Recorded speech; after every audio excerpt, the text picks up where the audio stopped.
Del Señor. Buenas noches, familia. Buenas noches, amigos. Estamos de nuevo con la palabra del Señor y vamos a seguir nuestro estudio allí en la carta del apóstol Pablo a Judas, ¿no es cierto? Que mejor dicho que una carta es una epístola, porque está dirigida a todas las iglesias. Es una epístola general, no es a una persona en particular, sino a las iglesias que se reunían en el nombre del Señor Jesucristo. Y en esta noche nos compete el tema. Ya hablamos un poco el jueves pasado acerca de tres problemas que había habido. En primer lugar dice, ay de ellos, allí en el verso 11, ay de ellos porque han seguido el camino de Caín y se lanzaron por lucro en el error de Balaam y perecieron en la contradicción de Coré. Mis hermanos, dice la palabra, ay de ellos porque han seguido el camino de Caín. Habíamos visto algo el jueves pasado, decíamos, y el camino de Caín es, vamos a decir, la manera que quiso elaborar Caín para acercarse a Dios. Hacer un protocolo para entrar en la presencia del Señor. Dejó de lado todo sacrificio de sangre y se presentó a Dios con el producto de su granja, ¿no es cierto? Sin derramamiento de sangre. Pero hay algo más, mi hermano.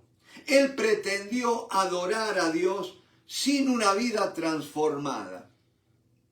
Y eso lo vamos a ver porque cuando Dios decide no aceptar la ofrenda de Caín, sino mirar con agrado la ofrenda de Abel, dice que el rostro de Caín decayó.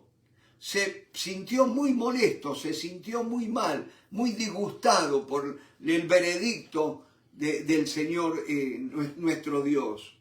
Y él, en vez de buscar enmendar, ¿no es cierto?, buscar en qué había fallado, simplemente él siguió adelante con su maquinación y él pensó, si lo de Abel es mejor que lo mío, yo lo voy a matar, me lo voy a sacar de encima.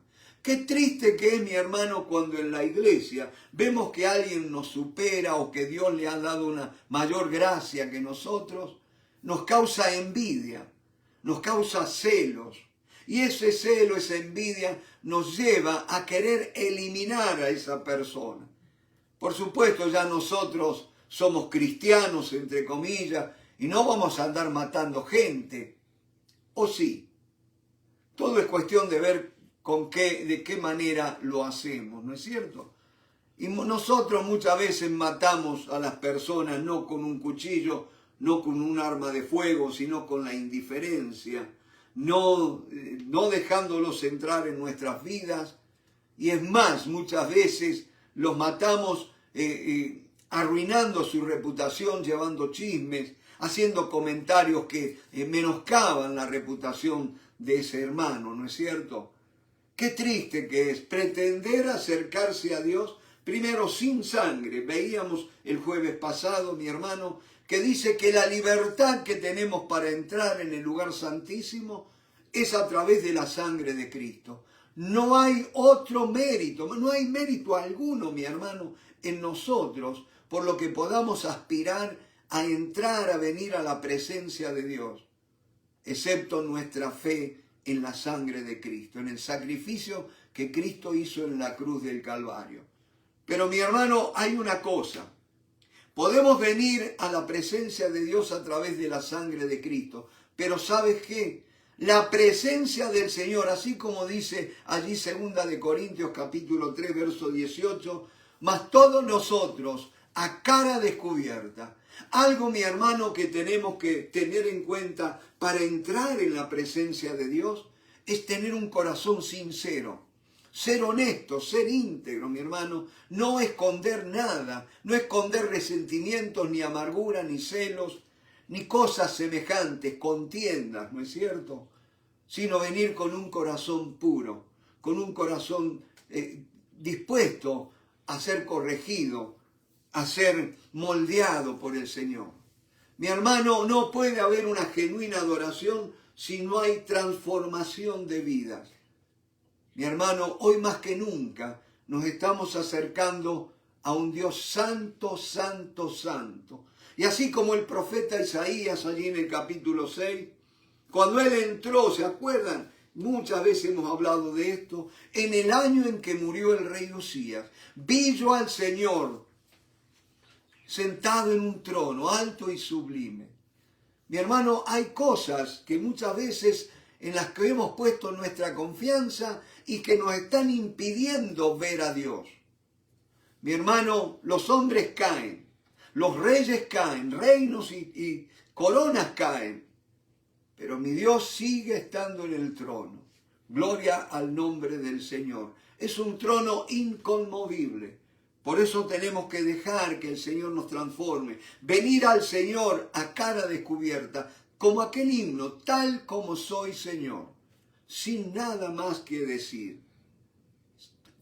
Simplemente acercarnos a Dios. ¿Sabes por qué, mi hermano? Porque es estúpido, perdóname la expresión, es estúpido pretender esconder algo, disimular algo delante de Dios, si Dios lo sabe todo. A veces nosotros nos cuidamos como si estuvieran los hombres viéndonos. Pero ¿sabes qué? A los hombres podemos engañar, pero Dios nos ve desnudos, tal cual somos. Y mi hermano, muchas veces, ahora viene a mi mente, ¿se acuerdan? Adán y Eva fueron creados por Dios y dice que estaban desnudos y no se avergonzaban. Ahora hay una cosa, mi hermano, permíteme este pensamiento. Oh, aleluya, Espíritu Santo habla en esta noche. Habla, Espíritu Santo. ¿Quién es el que está relatando? ¿Quién es el que dijo que Adán y Eva estaban desnudos? Es Dios. Dios, mi hermano. ¿No es cierto? Por más que hubieran tenido ropas, por más que hubieran estado, no sé, abrigados hasta la cabeza, para Dios estaban desnudos. Eso es lo que quiere decir. Y no se avergonzaban. ¿Saben, mi hermano? Porque a veces nosotros queremos disimular cosas. Queremos disimular, ¿no es cierto? Por ejemplo, cuando a una persona le falta un diente, y más de los dientes que están adelante, uno busca cómo disimular, trata de no sonreír para que no se le vea el hueco allí, ¿no es cierto? Pero ¿sabes qué? Eso podemos hacerlo delante de los hombres, pero no podemos engañarnos ni a nosotros mismos porque sabemos que tenemos ese hueco, ese diente que nos falta. Pero delante de Dios, mi hermano, ¿cuántas cosas hay que nos faltan? Por eso la palabra del Señor en esta noche es: acércate a Dios a cara descubierta, sin maquillaje. A veces, mi hermano, venimos a la presencia de Dios y impostamos la voz. Oh Señor, Dios del cielo y de la tierra. Y tantas veces, mi hermano, durante el día andamos hablando a los gritos, tratando mal a la gente, contestando groseramente, y después venimos con unas palabras rebuscadas a querer engatusar a Dios, querer comprarlo a Dios, ¿no es cierto? Acuérdate, mi hermano, el Espíritu Santo está diciendo: acércate a mi presencia a cara descubierta, sin maquillaje, no escondiendo nada. Y dice que somos contemplando como en un espejo. Gloria al nombre del Señor. Pero ¿sabes qué? Muchas veces se nos ha hablado acerca de los espejos que se usaban en la antigüedad, que era una lámina de metal que debía ser pulida muy profundamente para que pudiera reflejar el rostro de una persona y pudiera allí arreglarse, peinarse, no sé, las mujeres pintarse la cara, todo, ¿no es cierto? Pero no habla de esa función, de la gloria del Señor como ese espejo, sino que dice que nosotros, a cara descubierta, no es que vamos a mirar la gloria del Señor, sino que nos tenemos que exponer a la gloria del Señor para que esa gloria nos transforme. Por eso, mi hermano, ustedes saben, las mujeres o los que van a la playa, a mí me llama, me causa risa, ¿no? Porque yo hace 30 años que vivimos acá en Miami y vamos para Argentina o algún otro lugar. Y dice: oh, Miami, qué lindo, la playa, el sol, la arena. Y yo he ido a la playa 2 veces en 30 años. Prácticamente nunca he ido a la playa, pero yo veo que las mujeres para ir a la playa y los hombres también usan bronceadores, cremas protectoras, ¿no es cierto?, para que el sol no los castigue, no los queme tanto, ¿no es cierto?, no produzca esas quemaduras que son tan molestas después. Pero ¿sabes qué, mi hermano? Dios no quiere que te presentes de su presencia con cremas protectoras. Abandonate a la gracia de Dios. Esa es la palabra. Abandonate a la gracia de Dios. Acordate que más débil te presentás delante de Dios, más necesitado, te mostrás tal cual sos, la gracia de Dios va a ser más abundante para tu vida. Mi hermano, cuando creemos que tenemos algún recurso, que creemos que tenemos algún mérito, alguna condición, alguna capacidad, mi hermano, estamos anulando la gracia de Dios en nuestras vidas. La estamos haciendo inefectiva nosotros. Por eso es que el apóstol Pablo dice que no recibamos en vano la gracia de Dios. Y la nulificamos cuando creemos que nosotros podemos. Que no te pase, mi hermano, lo que yo a veces hablo del síndrome del CR7, ¿no es cierto? CR7, ahora que estamos en el Mundial, es una denominación que le dan a un jugador de fútbol de Portugal, Cristiano Ronaldo, ¿no es cierto? Cristiano Ronaldo y 7 por el número que usa en la posición en la cancha, ¿no es cierto? Los viejos, aquellos que me estén escuchando, sabrán que el 7 era el wing derecho de nuestros tiempos, ¿no es cierto? O el, como dicen los mexicanos, el carrilero por la derecha, ¿no es cierto? Pero CR7, Cristiano Ronaldo, ¿no es cierto? No es mi tema el fútbol esta noche, pero sí está el síndrome del CR7, que yo le llamo. ¿Saben qué es lo que es? Cristianos de Romanos 7. Te lo repito.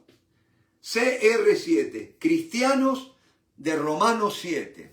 Romanos 7, después de esa gloriosa ilustración, enseñanza que el apóstol nos da acerca de la obra de Cristo en la cruz del Calvario, lo que Él ha hecho en nuestras vidas, y después empieza a relatar cómo Él, todo lo bueno que sabe que tiene que hacer y no lo puede hacer, porque lo malo que no quiere hacer, eso termina haciendo.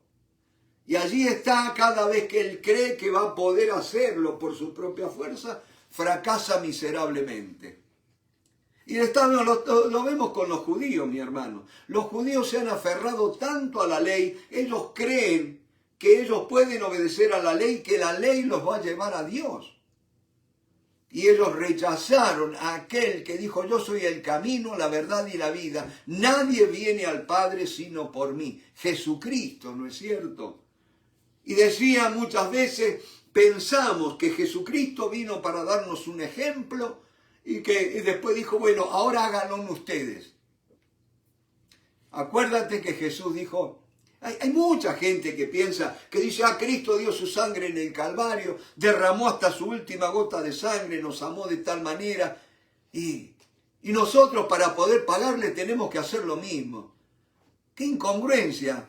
¿Quién puede hacer la obra de Cristo, mi hermano? ¿Quién puede hacerlo? Ningún hombre, sino en vano murió Cristo. Él murió para hacer posible. Él se hizo como nosotros a fin de que por nosotros pudiéramos ser hechos como Él. ¿Me van siguiendo? O sea, ya dejemos de un cristianismo del esfuerzo. Dejemos de un cristianismo del yo puedo.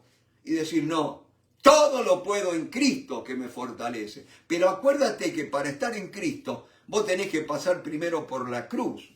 Y la cruz... Es tremendo esto, mi hermano. La vida cristiana empieza con la muerte, no con un nacimiento.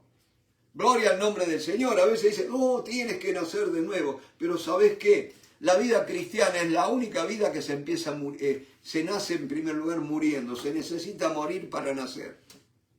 ¿Me va siguiendo?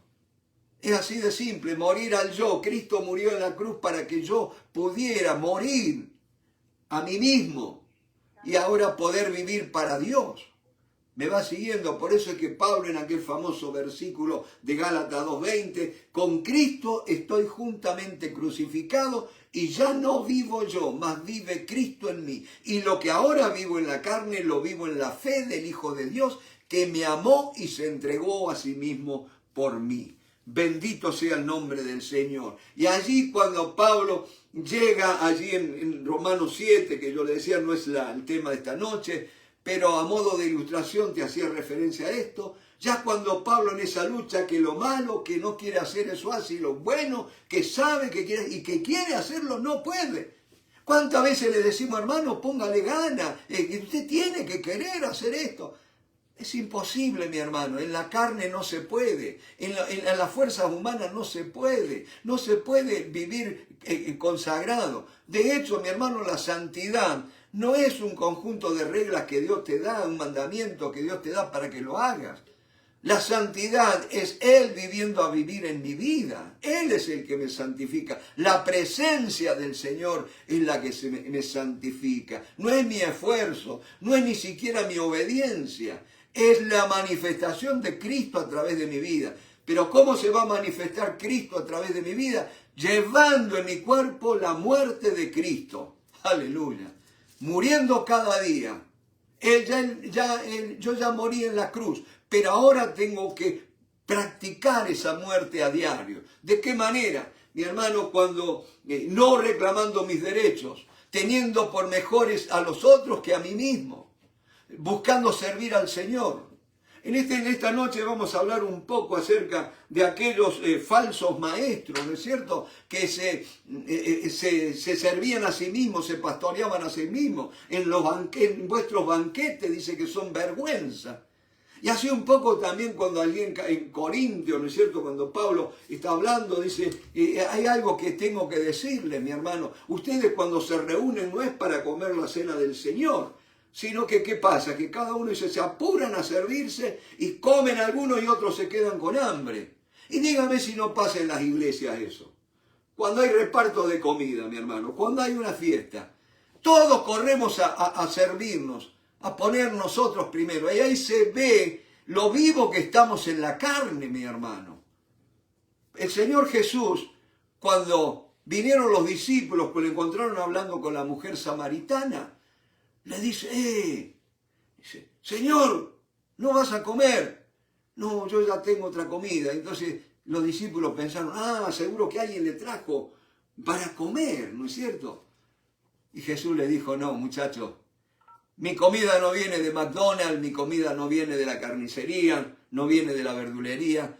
Mi comida es hacer la voluntad de mi Padre que me envió. Mi hermano, aunque pasemos hambre, te lo voy a decir así bien simple, aunque pasemos hambre en nuestras fiestas, en nuestros sociales, mi hermano, esperemos que los otros coman y se sacien y entonces nosotros empecemos a manotear. Mi hermano, eso es morir a nosotros mismos. Porque si no, mi hermano, no crecemos espiritualmente así. No va a haber avivamiento si no empezamos a crucificar la carne, ¿no es cierto? ¿Me van siguiendo? Y entonces decía, cuando Pablo ya está en derrota, que no ve luz a la salida, al final del túnel, dice, más gracias sean dadas a Dios por su don inefable. ¿Quién es el don inefable? Jesucristo. Jesucristo es el que viene a morar en nosotros y Él viene a vivir su vida en nosotros. La vida cristiana no soy yo esforzándome, sino dejando que Cristo viva en mí. Mi hermano, Cristo es una persona real, ha resucitado y ha venido a hacer morada en nosotros. ¿Me va siguiendo?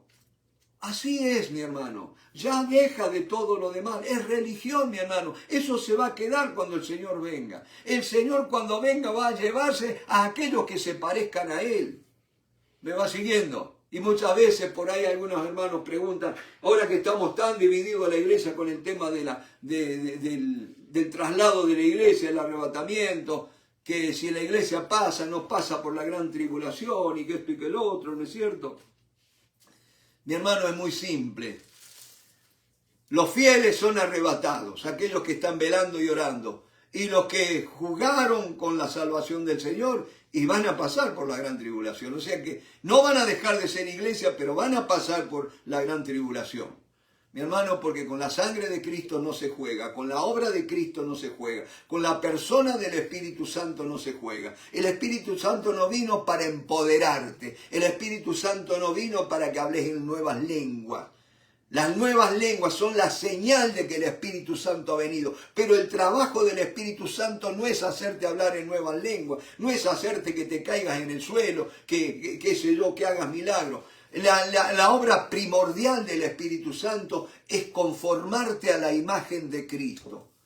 Mi hermano, es tiempo que entendamos esto. El Espíritu Santo viene para transformarme, para conformarme a la imagen de Cristo. Por eso es que Pablo dice que no nos conformemos a este mundo. El mundo, mire cómo anda. Mira cómo los maridos tratan a las mujeres en el mundo, en este tiempo, ¿no es cierto? Y ahora somos todos iguales y que esto y que el otro. Pero ¿sabes qué, mi hermano? El reino de los cielos es distinto a lo que es el mundo. Por eso, mi hermano, Pablo dijo muy bien claro eso. El mundo me ha sido crucificado para mí y yo para el mundo, dice. He roto con el mundo. Gloria al nombre del Señor. ¿Sabes por qué, mi hermano? Porque si no vamos a seguir teniendo problemas, como vemos acá, mi hermano. Caín va a pretender alabar a Dios, va a pretender tener un domingo de gloria, levantar las manos, adorar a Dios, pero sin sacrificio. Sin la cruz de Cristo. No hay adoración sin la cruz, mi hermano. ¿Me va siguiendo? No hay adoración sin la cruz. Y la cruz es el instrumento de la ejecución para terminar con la vida del viejo hombre. Yo ya no puedo seguir cargando con el viejo hombre. Ya tengo que empezar a cargar con la nueva naturaleza creada en Cristo. Bendito sea el nombre, como dice, creada en Dios según Cristo, ¿no es cierto? Caín una vida no transformada. Y cuando el escritor sagrado habla acerca de Caín, ¿por qué mató a Abel? Y dice que lo mató porque sus obras eran malas. ¿Quién hace obras malas? Uno malo.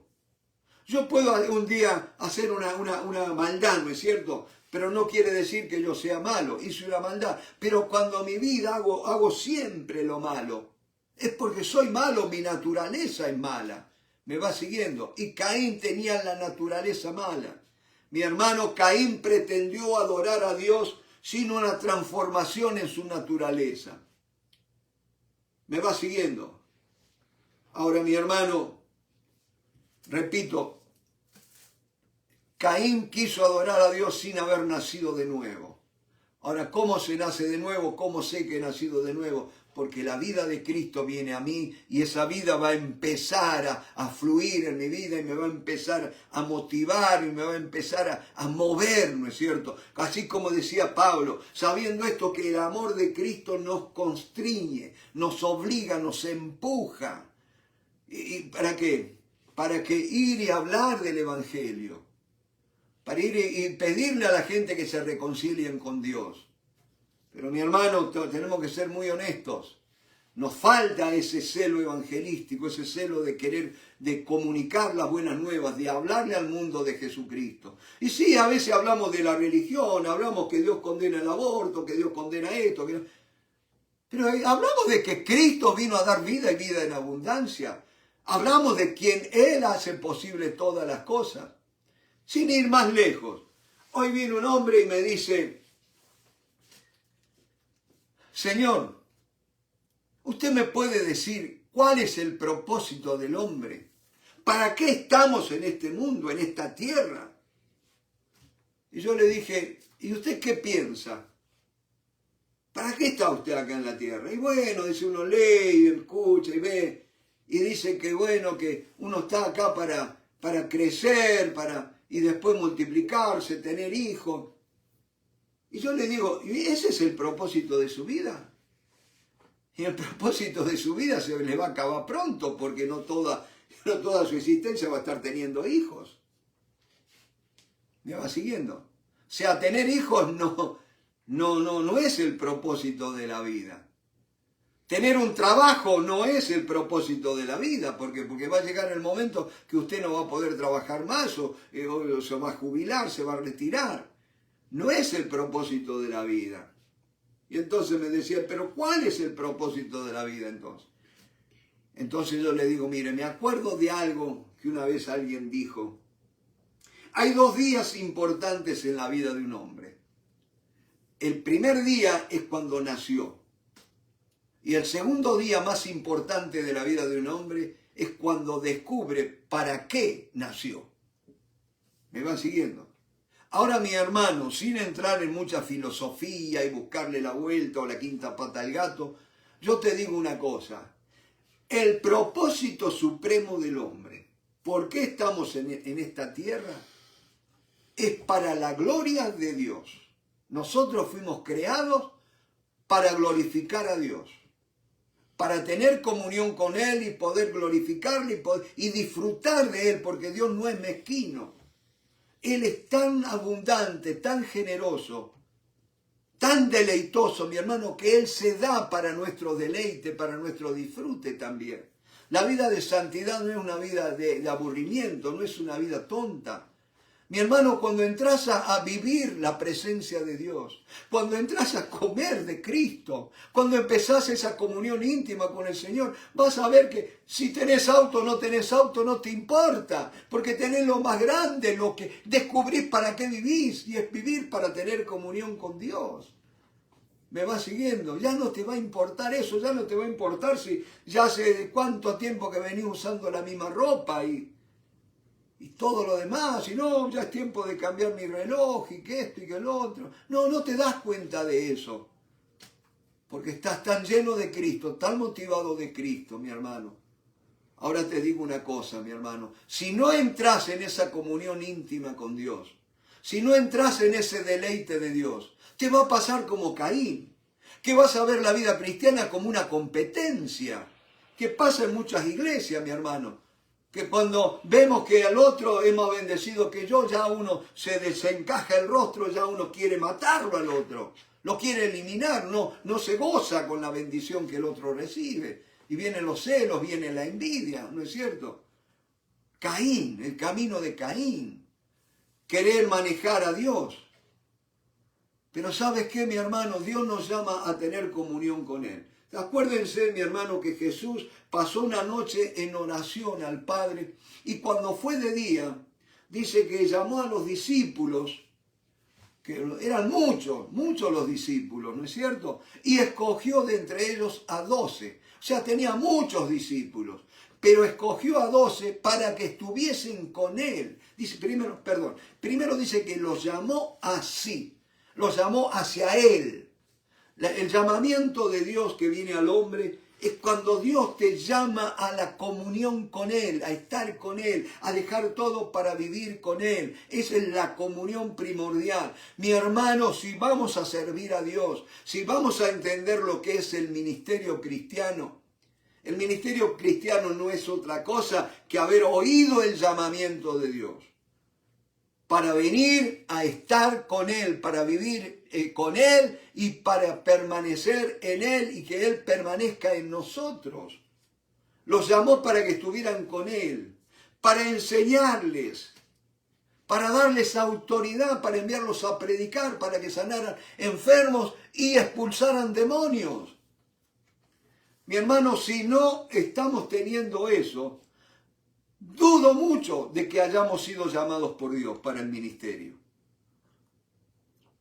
¿Me va siguiendo?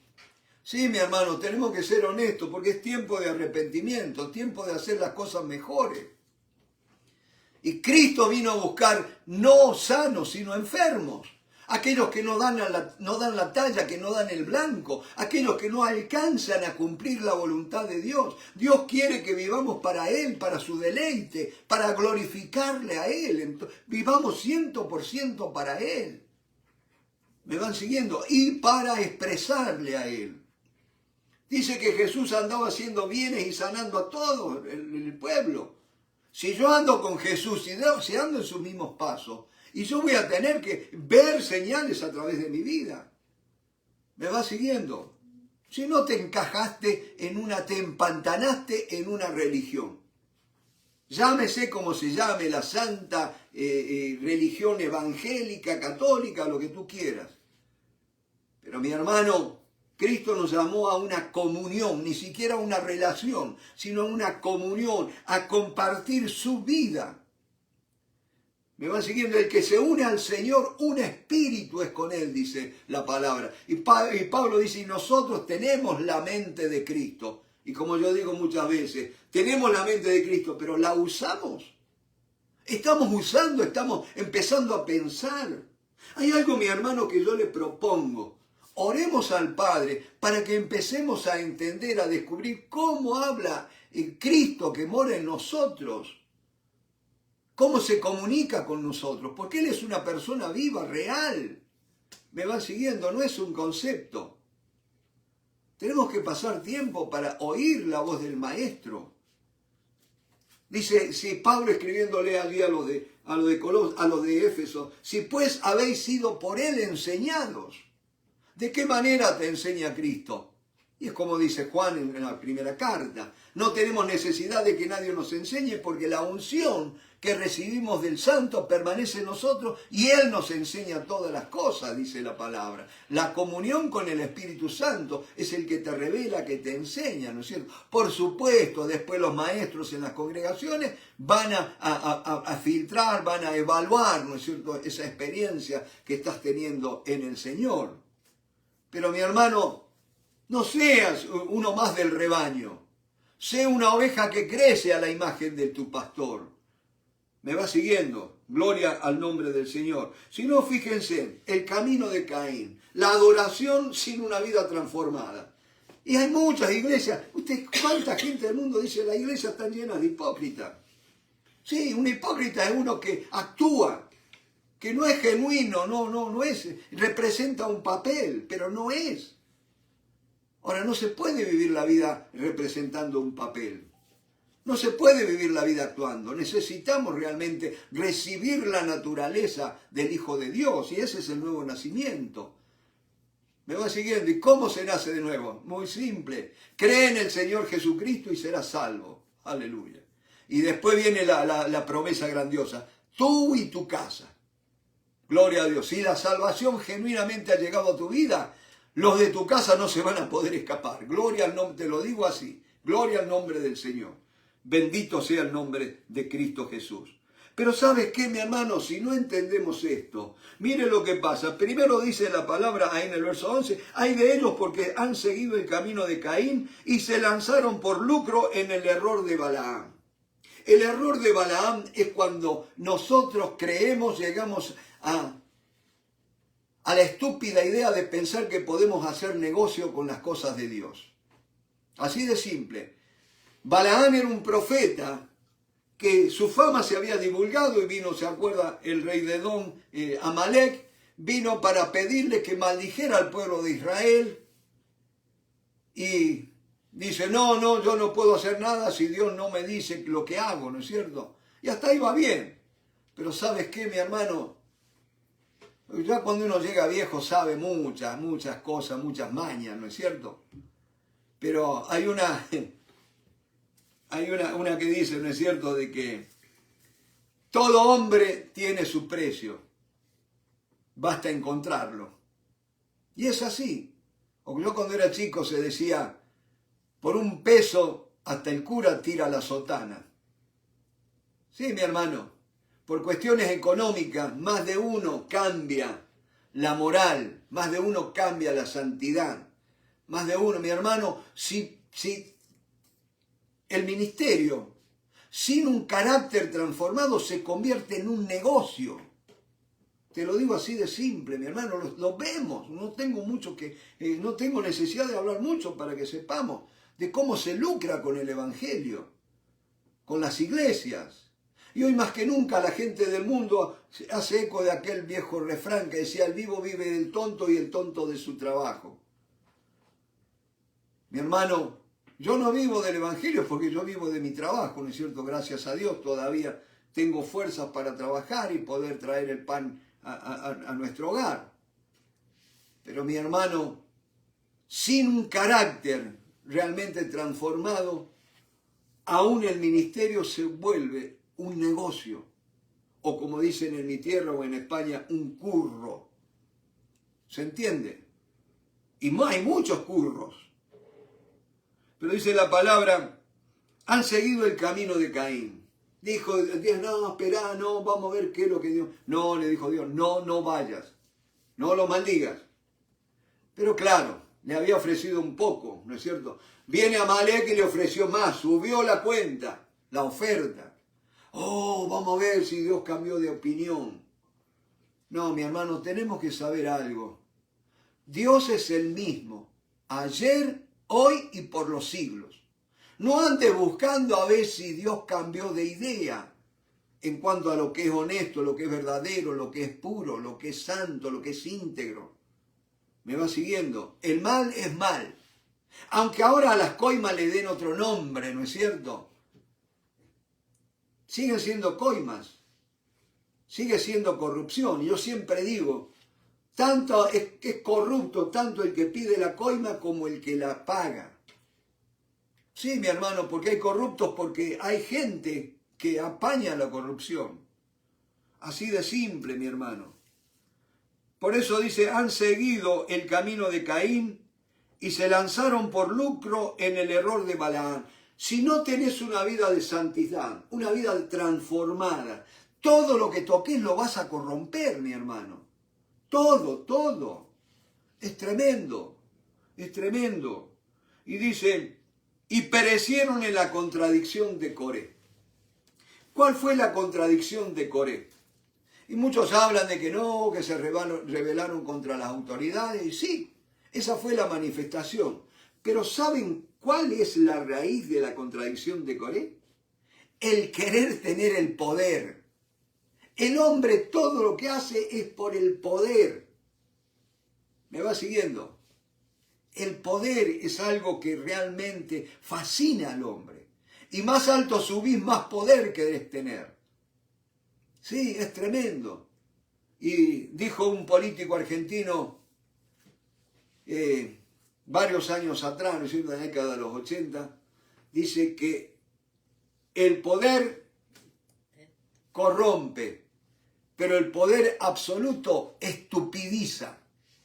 Porque es notable cómo el hombre se vuelve estúpido teniendo tanto poder. Por eso oremos por nuestras autoridades en este país, para que realmente siga existiendo el balance de poder entre el poder judicial, el poder legislativo y el poder ejecutivo, ¿no es cierto? No es que uno está por encima de otros, tiene que haber un balance, tiene que estar al nivel. No hay un rey acá en este país que mande y haga todo a gusto y piacere, como dice el italiano, ni acá, ni en Argentina, ni en ningún otro país.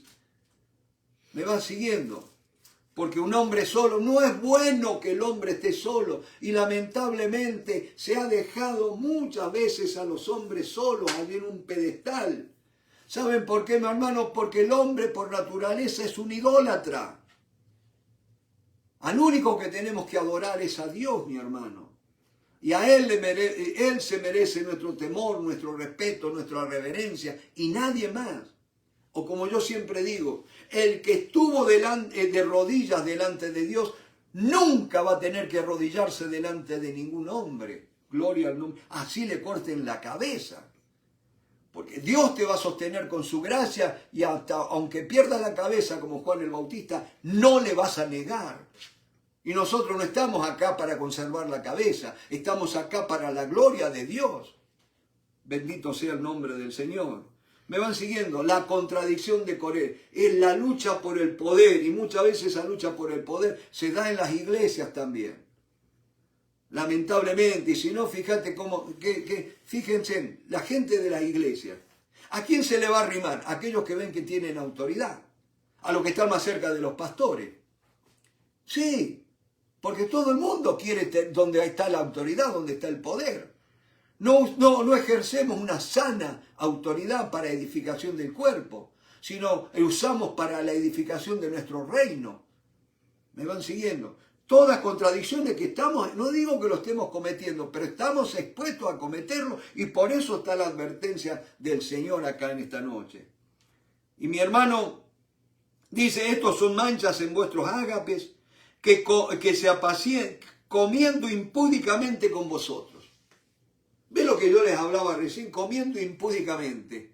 ¿Qué es comer impúdicamente? ¿Vieron que hay gente que a usted le da asco con ver cómo comen? Se desesperan y que parece que fueran a agarrar con las manos ahí. Comiendo impúdicamente, noten. Comiendo impúdicamente con vosotros, se apacientan a sí mismos. ¿Qué es apacentar? Es cuidar y es alimentar. Se alimentan a sí mismos. No miran por los otros. Nubes sin agua, llevadas de acá para allá por los vientos. Árboles otoñales, nubes sin agua. Mi hermano, yo vengo de una provincia llamada Córdoba, allí en Argentina, donde a veces pasaba hasta 6 meses que no llovía. Y ustedes saben lo que es para la gente del campo, la alegría que es ver una nube que viene. Hoy quisiéramos ver ni una nube, decía. Así decían los gauchos nuestros, no hay ni una nube y la sequía, se está secando la alfalfa, los pastos, los animales se están muriendo de hambre. Y por ahí uno veía las nubes que venían y ya uno empezaba a ponerse contento porque decía, bueno, las nubes traen agua. Pero qué triste cuando esas nubes pasaban y no traían agua, sino que traían un manto de oscuridad y pasaban y traían más tierra, más polvo, pero no traían la bendición de la lluvia. Y así son estas personas, muchas veces comen impúdicamente en vuestros banquetes, dice. Se apacientan a sí mismos, nubes sin agua. Uno los mira y dice, bueno, pastores, un apóstol, esto y que lo otro. Y uno viene ahí, uno se va de boca con ellos y después, nubes sin agua. Árboles otoñales. Ustedes saben que la mayoría de las cosechas se dan en el otoño, ¿no es cierto? Sobre todo los árboles frutales. Y tener un árbol y que no te dé fruto. Llegar a la época de la cosecha y que no haya cosecha. Un poco como Jesús dijo cuando fue con la higuera, ¿no es cierto? La maldijo y diciéndole, jamás nadie coma fruto de ti. Y se secó. Y esto parece en la higuera, ¿no es cierto? Nubes sin agua llevados de acá por los vientos. Árboles otoñales sin fruto, 2 veces muertos y desarraigados. Fieras ondas del mar que espuman su propia vergüenza, estrellas errantes para los cuales está reservada eternamente la oscuridad de las tinieblas. Mi hermano, algo que tenemos que hablar un poquito, y es está hablando de ministros, está hablando de gente que viene, puede ser pastores, evangelistas, apóstoles, maestros, ¿no es cierto?, profetas, que ven que establecen su manera de culto, el amor al dinero, hacen del ministerio un negocio, y después la lucha por el poder en las congregaciones y en los ministerios, ¿no es cierto?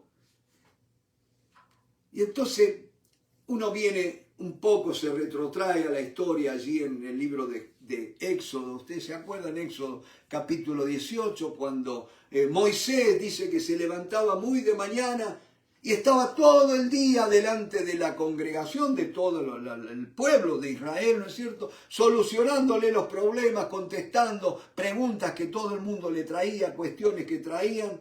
Y dice que vino Jetro, su suegro, ¿no es cierto? En otros pasajes habla que se llamaba Reuel, ¿no es cierto? Y le dice, ¿qué haces? Y entonces cuando Moisés le dice, todo el día estoy acá resolviendo problemas, contestando preguntas. Y entonces le dijo, muchacho, si seguís así, te vas a quemar, te vas a fundir. No es bueno lo que estás haciendo. Y ahí viene la palabra que Dios le dijo acerca de Adán. No es bueno que el hombre esté solo. No es bueno que haya un solo pastor en una congregación.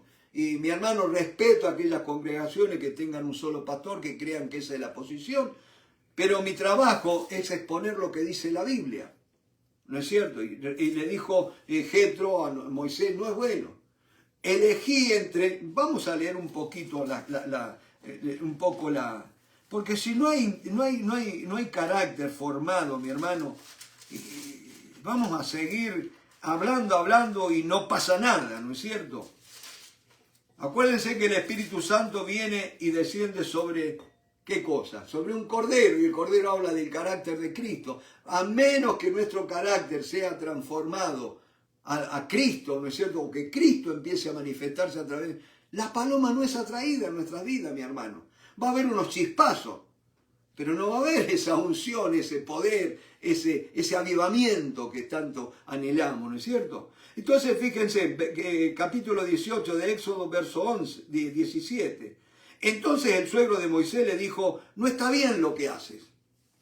Desfallecerás del todo tú y también este pueblo, porque la gente se va a cansar también. No solo te vas a cansar vos, que se va a cansar la gente también, es lo que pasa muchas veces. Dice este pueblo que está contigo porque el trabajo es demasiado pesado para ti, no podrás hacerlo tú solo. Oye ahora mi voz, yo te aconsejaré y Dios estará contigo. ¿Estás tú por el pueblo delante de Dios? O sea, que Moisés fuera un hombre de oración delante de Dios. Ese es el trabajo primordial de un pastor. No es estar todo el día delante del pueblo. Es pasarle el mayor tiempo delante de Dios. Gloria a Dios. No delante de una pantalla, delante de Dios. Dice, el trabajo, dice, oye ahora mi voz y yo te aconsejaré. Está tú por el pueblo delante de Dios y somete tú los asuntos a Dios. Y eso no era estar 5 minutos, 10 minutos, ¿no es cierto? Al final, pero Dios no voy a poder estar delante del pueblo. No, pero si el llamado de Dios, el primero, es estar delante de Él, ministrarle a Él. El que no ministra a Dios nunca va a poder ministrar al pueblo. ¿Me va siguiendo? Algo que tenemos que aprender. Y dice la palabra, dice, estás tú por el pueblo delante de Dios y somete tú los asuntos a Dios. Y enseña a ellos las ordenanzas y las leyes. O sea, enseñarles la Biblia. Un pastor tiene que primordialmente enseñar la Biblia. No tanto predicar, sino enseñar. Y enseña a ellos las ordenanzas y las leyes y muéstrales el camino por donde deben andar y lo que han de hacer. Además, presta atención con esto, además escoge tú de entre todo el pueblo varones de virtud, temerosos de Dios, varones de verdad, que aborrezcan la avaricia, el amor por los bienes materiales, que aborrezcan la avaricia, y que estén dispuestos a ser pobres si fuere menester con tal de servir a Dios. Y ponlos sobre el pueblo por jefes de millares y de centenas, de 50 y de 10. Ellos juzgarán al pueblo en todo tiempo. Claro, pero ya Moisés iba a perder espacio, iba a perder cartel delante de la gente, ¿no es cierto? Porque ahora iban a ser estos hermanitos que iban a tratar con la gente. Ellos juzgarán al pueblo en todo tiempo y todo asunto grave lo traerán a ti, y ellos juzgarán todo asunto pequeño. Así aliviarán la carga de sobre ti y la llevarán ellos contigo. Si esto hicieres y Dios te lo mandare, tú podrás sostenerte y también todo este pueblo irá en paz a su lugar. Ahora, cuando dice a su lugar, no quiere decir que van a volverse a su casa. Eso quiere decir que el pueblo, todo, no está esto, es que hay una palabra de Dios. Si esto hicieres y Dios te lo mandare, tú podrás sostenerte y también todo este pueblo irá en paz a su lugar. Cada oveja va a ocupar el lugar que tiene que ocupar en la congregación. Eso es lo que quiere decir. Pero dice que va a ser en paz. Aleluya. Porque todo lo que hace Dios es para paz. Trae paz, mi hermano. ¿Me van siguiendo? Ahora usted dice, hermano, está bien, pero ese es el Antiguo Testamento. Vayamos allí al capítulo 4 de Efesios. Lo que dice, fíjense, algunos constituyó Dios, ¿se acuerdan la palabra? Vamos a ir para allá, ya la vamos a leer rapidito. Dice la palabra del Señor, bueno, vamos a leer desde el 1, el capítulo 4, verso 1. Yo pues preso en el Señor os ruego que andéis como es digno de la vocación con que fuisteis llamados. La iglesia, mi hermano, cuando ya hacemos estas cosas, la iglesia va a empezar a andar como es digno de la vocación con que fuimos llamados. ¿No le gustaría, pastor, a usted esto? Ver que las ovejas están andando dignamente de acuerdo al llamamiento que el Señor nos ha dado. Dice, con toda humildad y mansedumbre, soportándoos con paciencia los unos a los otros, en amor, solícitos en guardar la unidad del Espíritu en el vínculo de la paz. Un cuerpo y un espíritu, como fuisteis también llamados en una misma esperanza de vuestra vocación. Un Señor, una fe y un bautismo, un Dios y Padre de todos, el cual es sobre todos y por todos y en todos. Dios no está en algunos, Dios no está en los que están con ministerio, está en todos y sobre todos y por todos y en todos. Pero a cada uno de nosotros fue dada la gracia conforme a la medida del don de Cristo. Ahora, mi hermano, hay que hacer una aclaración. Por un lado están los dones espirituales, que son 9, ¿no es cierto? Profecía, don de lenguas, sanidades, palabra de ciencia, palabra de conocimiento, hacer milagros, etcétera, etcétera, ¿no es cierto? Pero después, esos son los llamados dones del Espíritu Santo. Pero después tenemos los llamados dones ministeriales o dones de Cristo, que son estos que menciona acá Efesios capítulo 4 y que son para algunos 5, para otros 4, ¿no es cierto? Pero fíjese lo que dice la palabra, dice: pero a cada uno de nosotros fue dada la gracia conforme a la medida del don de Cristo. La gracia, ¿cómo saber si yo tengo un ministerio? Y vas a ver que hay gracia de Dios en tu vida, que es lo que va a permitirte que puedas ministrar y ser aceptado para ministrar, ¿no es cierto? Y dice la palabra: la gracia conforme a la medida del don de Cristo, por lo cual dice, subiendo a lo alto llevó cautiva la cautividad y dio dones a los hombres. Y eso de que subió, ¿qué? Sino que también había descendido primeramente a la parte más baja de la tierra. El que descendió es el mismo que también subió por encima de todos los cielos para llenarlo todo. Y él mismo constituyó.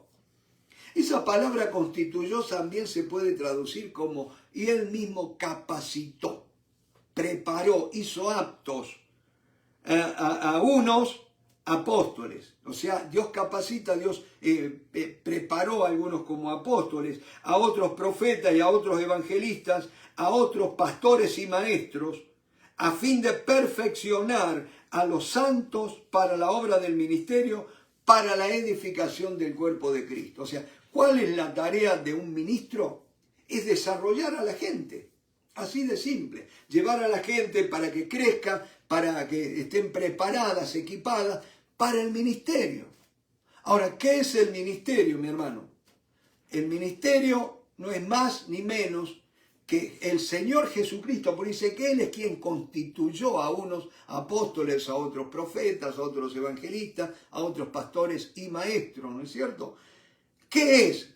Es, mi hermano, no es ni más ni menos que es el hombre que Dios elige y al cual lo llama para la comunión íntima con Él y lo pone en la iglesia con una área del ministerio de Cristo. El único hombre, si se puede llamar hombre al Señor Jesucristo, que tenía todos los ministerios en una sola persona, es Jesucristo. No hay otro hombre, mi hermano, que pueda ejercer todos los ministerios. Por eso tiene que haber un ministerio múltiple en la iglesia, no un ministerio unilateral, ¿no es cierto? Y entonces decía, por ejemplo, el pastor. Dijo Jesús, yo soy el buen pastor. Yo no tengo que pedir que Dios me capacite, que me haga mejor pastor ni nada. Simplemente dejar que Él se exprese a través de mi vida, que Él pastoree a través de mi vida. En el caso mío, maestro. Yo no tengo que decir, Señor, capacítame, prepárame para... No. Manifestate a través de mi vida, manifestate, que vos que enseñabas, que no se te dormía nadie, que querían venir ya de la mañana temprano, venían a escuchar la palabra. Los judíos cerraban los negocios para venir a escuchar a Jesús. Miren qué maestro tiene que haber sido, ¿no es cierto? Ahora, mi hermano, tenemos que darle libertad a Jesús para que Él se empiece a manifestar en nuestra vida, porque Él dijo, yo edificaré mi iglesia y las puertas del Hades no prevalecerán en contra de ella. El que edifica la iglesia es el Señor y lo hace a través de los ministerios, que son hombres que manifiestan a Cristo en una área del ministerio que Él ejerció acá en la tierra. El tiempo ha pasado, te agradezco por esta noche y te espero para el jueves que viene, si el Señor lo permite y no ha venido antes. Dios te bendiga y amén.